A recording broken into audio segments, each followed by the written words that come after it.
구독, 좋아요. 바로 초대석 들어가 보도록 하겠습니다. 김혜지 전 국민의힘 선대위 수석부대변인 나왔습니다. 안녕하세요. 네, 안녕하세요. 자, 저희가 오늘 같은 경우에는 뭐 썸네일로도 나와 있지만 북한 핵폐수 문제 지금 논란이 정말 거세게 불고 있고, 그리고 사실 이게 우리나라 이런 서해 그리고 양식업 뭐 모든 걸 포함해서요, 우리나라 전반적으로 굉장히 좀 치명적이다, 네. 이런 분석까지 나오고 있고, 나경원 국민의힘 의원 그리고 조정훈 국민의힘 의원이 정말 해당 문제가 심각하다라고 강조를 하고 있는 그런 상황인데, 아직까지도 언론 보도량이 굉장히 적은 네, 그런 상황입니다. 그래서 맞습니다. 이런 부분에 대해서 좀 따져볼 예정이고, 그리고 지금 뭐 김혜지 대변인도 사실 이 집값, 부동산 네. 굉장히 민감하시잖아요. 그렇죠. 초기 신혼 부부시니까 아직. 거기에 신생아를 키우고 있으니. 그렇죠. 네. 그래서 이 서민의 삶과 정말 맞닿아 있는 이런 문제 전반적으로 다뤄볼 예정이니까 끝까지 많은 시청 부탁드리고요. 바로 민생 문제 먼저 들어가 보도록 네. 할게요. 이 서울의 집값이요. 자, 나오는 것처럼 네. 문재인 정부의 악몽 재현. 저는 이 문재인 정부의 악몽 재현이라고 생각을 안 합니다. 뛰어넘을 수도 있다. 이 저는 더 악몽을 심할 거라고 생각합니다. 뛰어넘을 수도 있다라고 생각이 듭니다. 그리고 실제로 이재명 정부는요, 아니 저는 너무나 웃긴 게 집값, 부동산 폭등하고 있는데 내놓는 뭐 메시지나 혹은 이재명 본인이 직접 그런 강조하는 내용, 혹은 부동산 정책에 대해서 어떻게 할 것이다, 이런 것들 정말 디테일하게 내놓아도 모자랄 판국에 국민들로 하여금 지금 뭐하고 있냐, 방관 중이냐, 이런 비판이 나오고 있는 실정입니다. 네. 이 서울의 집값 어떻게 보십니까?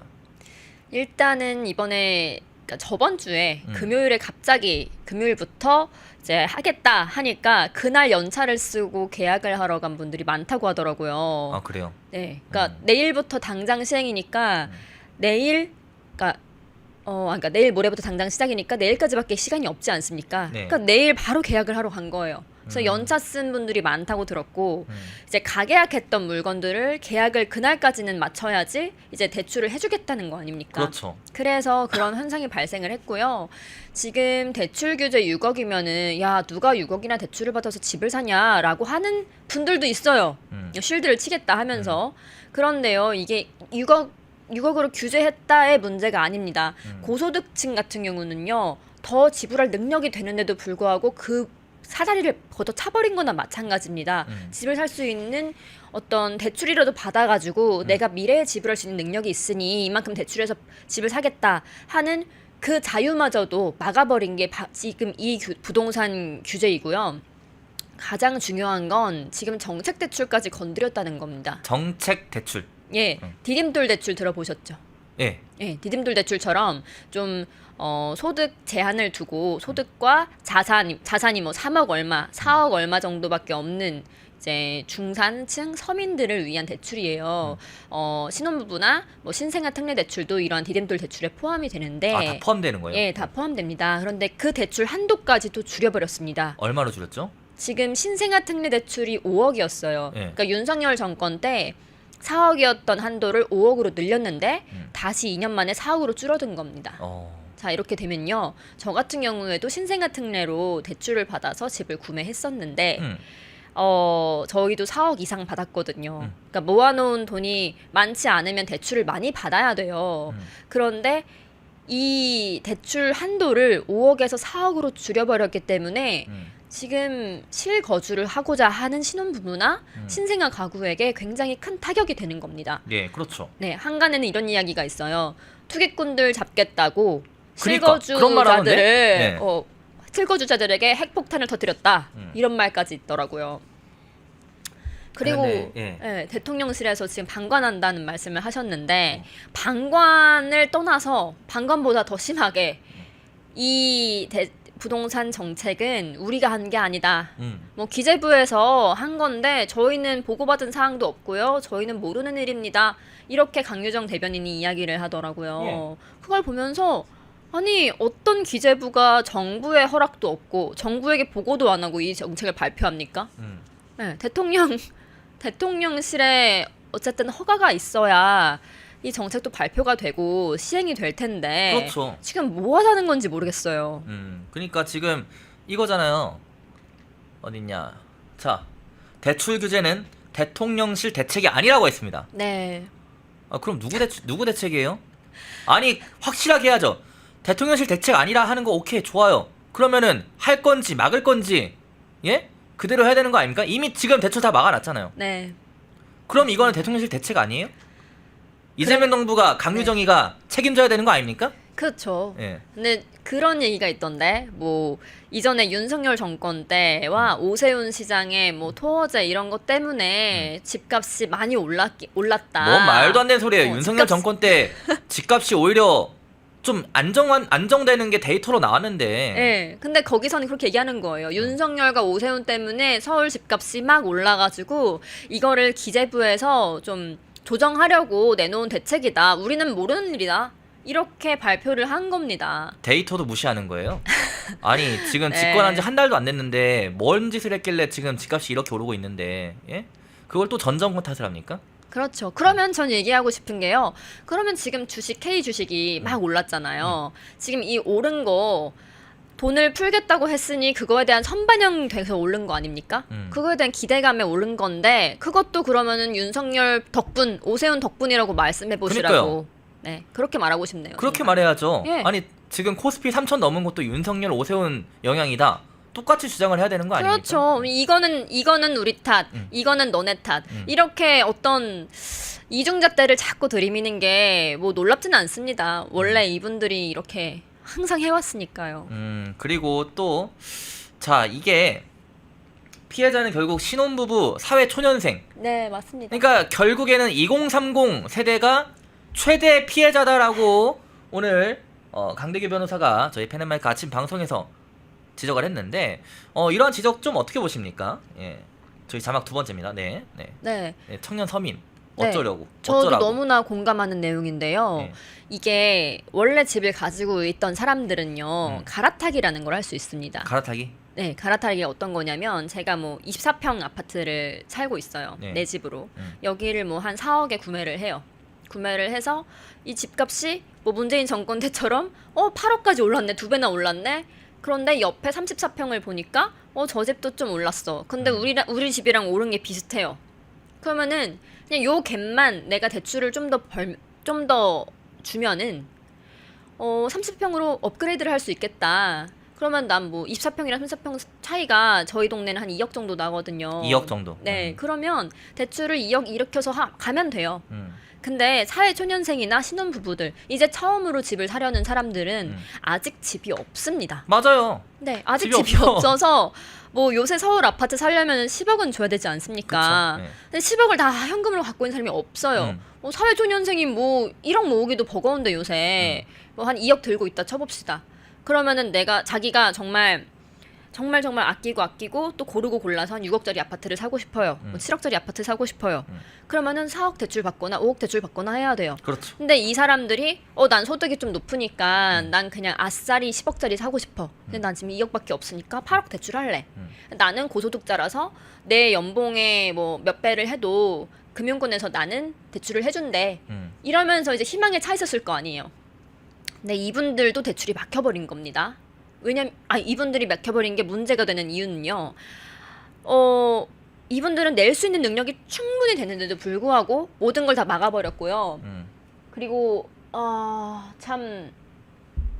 네, 여기 나와 있지만 1차 피해자는 계약금 낸 매수자 뭐 이렇잖아요. 네. 제가 어떤 그러니까 커뮤니티에 돌아다니는 이제 썰을 봤어요. 신생아 이제 임신한 부부예요. 내가 아이가 생기면 전세 집을 옮기려고 다음 달부터 집 보러 다니려고 했는데 갑자기 당장 내일부터 이런 규제를 준다고 하네. 그런데 전세 대출 한도도 뭐 3억에서 2억 4천으로 깎였네. 이런 얘기가 이제 하소연을 한 거예요, 커뮤니티에다가. 그랬더니 달린 댓글이요. 야, 그럼 넌 3억짜리 대출 말고 2억 4천 한도만 대출 받아서 갈 수 있는 집을 보면 되잖아. 뭘 징징대고 있어. 이런 댓글이 달린 겁니다. 여러분 어떻게 생각하시는지 모르겠는데요. 6천만 원 대출의 차이는 꽤 큽니다. 입지 하늘과 땅 차이죠. 네, 입지도 그렇고 평수를 늘려갈 수도 있는 정도의 맞아요. 수준이에요. 정말 뭐 전세를 계약을 안 해보신 분이거나 뭐 등기를 안 쳐보신 분이냐 뭐 이런 뭐 썰전도 오가더라고요. 그래서 참 마음이 참 안 좋더라고요. 특히나 이제 아이를 키워야 되는데 얼마나 주거에 대한 불안감이 커졌겠습니까? 그렇죠. 근데 이러한 부동산 규제를 계속해서 하다 보면은 문재인 정권 때 몇 번을 부동산 정책을 바꿨었죠? 엄청 많이 바꿨죠. 그때 수십 번을 바뀌었던 예. 걸로 기억을 하는데 이거 계속해서 저는 변동될 거라고 조심스럽게 좀 예상을 해봅니다. 이렇게 막 나가진 않을 것이다. 막 나가진 않을 것이다가 아니라 막 나갈 겁니다. 막 나갈 건데 뭐 어떤 여론에 대한 눈치를 좀 본다거나 한다면 눈치를 좀 봐야 될 텐데 이거는. 네, 조금 변경을 하겠죠. 변경을 하는데 그 변경되는 안들이 그렇다고 해서 서민들에게 모두 다 좋은 것일까? 시장은 자유롭게 놔둬야지 정상적으로 맞아요. 굴러가지 않습니까? 근데 계속해서 규제를 하니까 문정권 때도 그랬기 때문에 집값이 계속해서 폭등했던 겁니다. 그렇죠. 네. 자, 저희 자막 4번째 띄워주시고 반면에 이 극좌들은 이재명이 어쨌든 지금 아니면은 할 수 없는 지금 꼭 해야만 하는 일을 비판을 감수하면서까지 하고 있다. 잘한 거다. 이제 이 정책으로 인해 집값이 내려갈 거다. 이거 문재인이랑 똑같지 않아요? 문재인이 똑같은 얘기했어요. 문재인 부동산 정책 했을 때 문재인이 비판 감수하고서라도 하고 있는 건데 몇 년 뒤에 봐라 집값 내려갈 거다. 어떻게 내려갔습니까? 그냥 폭등을 했지. 똑같은 말 하고 있어요. 극좌들은. 어떻게 보십니까? 이 극좌들의 반응.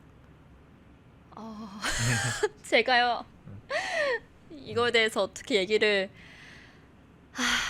그냥 좀 안 좋은 말이 나올 것 같아서 함부로 말씀을 욕설은 못 드리겠고 제외하고, 네. 네, 조금 생각을 하고 사셨으면 좋겠어요.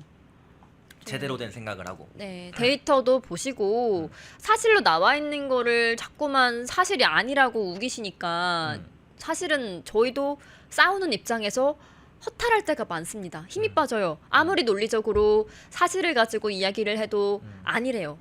그냥 우기기만 하는 거예요. 네, 그러면서 이제 그러죠. 야, 극우냐? 이렇게 맞아. 되는 거죠. 툭하면 극우래. 항상 그 플롯이 기승전 그렇습니다. 극우야. 네, 맞아요. 아, 참 이게 네, CH8410P님 5,000원 후원 네, 감사드립니다. 민생지원금 함정에 빠지면 안 되는 이유. 맞아요. 민생지원금 네. 곧 25만 원 7월부터 나오나요? 어떻게 언제 나오죠? 뭐 7월부터 신청하면 나온다고 하는데 또 신청 안 하면 안 나온대요. 아, 근데 이게 신청 안 하면 안 나온다고 하는 게 이게 말이 안 되는 게 신청 안 하는 사람들 나중에 감면해 줄 거예요? 세금으로 예? 세금을 내야 될 거 아니에요, 그분들도. 아니 어쨌든 우리도 신청을 하든 안 하든 나중에 빚 내야 됩니다. 빚 갚아야 됩니다. 맞아요. 지금 이 25만 원 뭐 이렇게 뿌리는 걸로 인해서 발생하는 국가 부채에 대한 것을 결국 우리 청년 세대가 갚아야 됩니다. 나중에. 네, 맞습니다. 우리가 신청을 안 한다 해서 이거 안 갚아도 됩니까? 아니잖아요. 네. 그러면은 신청 안 하면 되는 거 아니야? 니네 나라 걱정, 뭐 국가 채무 걱정 너무나 애국 정신 뛰어난데 그럼 신청하지 마. 말도 안 되는 소리예요. 정말로 우리가 신청을 안 하면은 나중에 안 갚아도 돼 라고 하면 신청 안 할 겁니다. 저는 안 할 겁니다. 오. 안 갚아도 된다고 하면은. 그렇게 하겠어요, 근데? 안 그러니까 안 갚아도 하죠. 된다고 그렇게 안 할 것 하죠. 같은데. 나중에 어쨌든 똑같이 갚아야 되면은 신청을 안 하는 사람이 바보인 거죠. 신청을 그렇죠. 해야 되는 거죠, 이거는. 네, 그럼요. 예. 아니 그리고 야 너네 받았으니까 이거 갚아야 돼 이렇게 뭐랄까 그 카테고리를 두지 않을 거예요. 세금에 대해서 그냥 다 포괄적으로 해가지고 받아들이겠죠. 세금을 다 환수할 겁니다.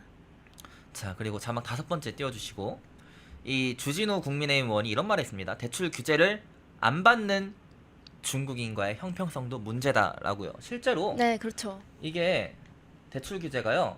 네. 중국인은 해당 안 돼요. 네, 그러면은 맞습니다. 자, 극좌들은 또 이런 말을 합니다. 부동산 대출을 규제했으니 부동산 소유가 없을 것이다. 집을 안 살 것이다. 그러면은 집을 안 사기 때문에 집값이 내려갈 것이다. 이런 말을 하는데 자, 집을 안 살 겁니까? 중국인들이 살 겁니다. 네, 중국인을 포함한 외국인들이 살 겁니다. 엄청 많이 살 거예요. 제주도 봐요.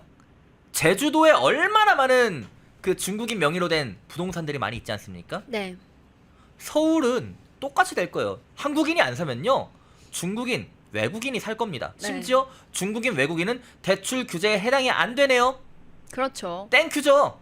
왜 자국민만 못 살게 이렇게 그럴까요? 그니까요. 되게 1차원적인 사고를 하고 있는 거예요, 이 극좌들은. 아니 일단은 외국인 대출 규제부터 좀 이렇게 강하게 조여야 자국민들이 좀 주택도 살 수 있게 좀 되고 우리 사회 초년생들이 주택도 살면서 주거가 안정되어야 결혼도 하고 아이도 낳을 거 아닙니까? 지금 제일 중요한 게 저출산의 제일 문제가 집이 없어서래요. 집이 없어서 못 사는 거고 그러니 불안정하고 아무리 내가 열심히 일을 해도 그 돈으로 집을 살 수 있을까라는 불안함에 정말 절망에 빠진 청년들이 얼마나 많은데 이런 청년들을 돌볼 생각은 안 하고 외국인들은 대출 규제 없이 그냥 강남에 있는 몇십억짜리 아파트, 100억짜리 주택 다 살 수 있게 해놓은 거예요.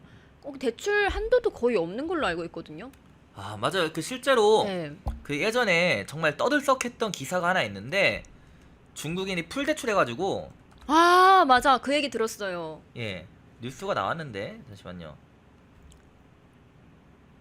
예, 부평 뭐 부동산도 최근에 10일 전에 예, 뭐 휩쓸었다 이렇게 되어 있고 대출을 엄청나게 몇십억 가량 이렇게 땡겨가지고 풀대출로 집을 산 케이스도 있다고 들었어요. 아 예, 참. 뉴스로 언론 보도가 나온 겁니다, 실제로. 네 그러니까 이 중국인 규제, 외국인 규제부터 먼저 해야 되는 거 아니냐, 맞지 않아요? 맞습니다. 예, 전적으로 동감합니다. 예. 그러니까 이런 것들이 왜 아까 대변인 말씀하신 것처럼 왜 우리나라 사람들만 못 살게 구냐. 맞아요. 근데 대통령실이 이런 걸 모를까요? 알겠죠. 네. 모를 리가 없어요. 음. 뭐 정보통이라면 본인들이. 무슨 정보통이요? 본인들 정보통이고 능력 있다고 항상 지지자들이 칭송하잖아요. 근데 왜 모르시나요? 알 자, 텐데. 지금 뭐 서희준님이 예, 중국인들 부동산 취득 철저하게 규제 안 하냐. 그리고 상설남 네, 페이스타임님은 나라 팔아먹는 행위다 대놓고. 그리고 중국인 규제부터 해야 된다 오렌지님 뭐 이런 반응들이 있는데 실제로 여러분들 저희가 뭐 이 집값 부동산 관련해 가지고 언론 보도는 실제로 많이 나오고 있어요. 근데 댓글들을 보니까 이미 이 극좌들이 선점을 했는지 정책 잘한 거다 뭐 이런 댓글들이 좀 많이 있던데 전혀 절대 잘한 게 아닙니다. 착각하시면 안 됩니다. 이걸로 어느 정도 집값은 잡히겠지라고 하는 사람들이 많거든요. 의외로 많아요. 근데 부동산 전문가들은 그렇게 보지 않아요. 그리고 이 정책이 딱 발표되자마자 여러 카톡에 오픈 단톡방 다 있으실 거예요. 뭐 부동산 관련한 오픈 단톡방들은요. 뭐랄까? 앞으로 오르겠다라는 말이 더 많았고요. 특히 이제 그런 강남, 송파, 뭐 서초 이런 뭐 15억이 넘어가는 그러니까 정말 대출 많이 받지 않으면 못 사는 그런 곳들은 정말 현금 부자들이 와서 살 거다라는 말. 그리고 좀 뭐 강동이나 동작이나 아직 15억 왔다 갔다 하는 그런 중간지가 있어요. 거기는 지금 뭐 신고가를 치고 올라가야 하는데 못 치고 올라가게 생겼네 이런 약간 걱정 어린 말들이 있는데 이분들이 하는 말이 그런 거예요. 지금 노원, 뭐 도봉구, 강북구, 금천구, 구로구 이런 조금 아직 서울에서도 아파트 가격이 10억 이상으로 올라오지 않은 곳들 있죠. 이런 곳들은 대출 6억 안에서 다 대출을 받아서 살 수 있잖아요. 근데 제가 이제 구로구에 있는 저희 부모님 집도 문재인 정권 때는 10억 가까이 올랐어요. 근데 이제 다시 떨어졌다가 예. 윤 근데 정권 지금 때 이렇게 이 기세면은 더 오르겠죠. 갈걸요? 왜 가는지 아세요? 네. 사람들이 다른 비싼 지역을 못 보니까요. 이제 그쪽으로 눈을 돌릴 거란 말이에요. 이렇게 대출 규제가 나오게 되면요. 그러니까 조금 상대적으로 조금 저렴한 아파트들이요. 조금씩 올라올 거예요. 여기가 이제 가격이 오르기 시작할 거다라는 전망이 많습니다. 그러니까 아파트 가격이 일제히 떨어지는 게 아니라 오르지 않았던 아파트가 이제 오르기 시작한다는 거예요. 그러면 중급지, 상급지라고 막 분류를 하시는데 예. 그런 곳들과 갭을 메우게 된다. 이런 말들이 많고 특히 수도권에 이제 뭐 과천같이 분당같이 비싼 곳 말고 하남이나 막 구리나 뭐 고양시 뭐 이런 데 있잖아요. 그런 곳들이 또 많이 좀 주목을 받게 될 것이다 라는 말도 있습니다. 펜앤마이크와 광동이 함께 준비한 광동 루테인 밀크 시슬 혈행 개선, 노화로 인한 눈 건강, 간 건강 펜앤마이크 TV 단독 할인 2개월분 한 박스에 3만원 6개월분 세 박스에 84,000원 펜앤마이크 구독자 전용 댓글 상단 할인 링크에서 구매 가능합니다. 전화 문의는 1661-6915, 전화 문의는 1661-6915. 펜앤마이크와 광동이 함께 준비한 광동 면역보감 데일리 스틱 2024년 건강기능식품 대상 높은 흡수율, 휴대와 섭취가 간편한 스틱형 펜앤마이크 TV 단독 할인 1개월분 한 박스에 33,000원, 3개월분 세 박스에 9만원, 펜앤마이크 구독자 전용 댓글 상단 할인 링크에서 구매 가능합니다. 전화 문의는 2661-6915, 전화 문의는 2661-6915. 펜앤마이크와 광동이 함께 준비한 광동 혈당혈압 콜레스테롤 케어 솔루션 식후 혈당 상승 억제, 체지방 감소, 혈중 콜레스테롤 개선, 높은 혈압 감소. 펜앤마이크 TV 단독 할인 1개월분 한 박스에 25,000원, 3개월분 세 박스에 66,000원. 펜앤마이크 구독자 전용 댓글 상단 할인 링크에서 구매 가능합니다. 전화 문의는 1661-6915, 전화 문의는 1661-6915. 펜앤마이크에서 추천하는 영상도 보고 가세요. 다른 영상도 즐기시려면 구독 버튼을 꼭 눌러주세요.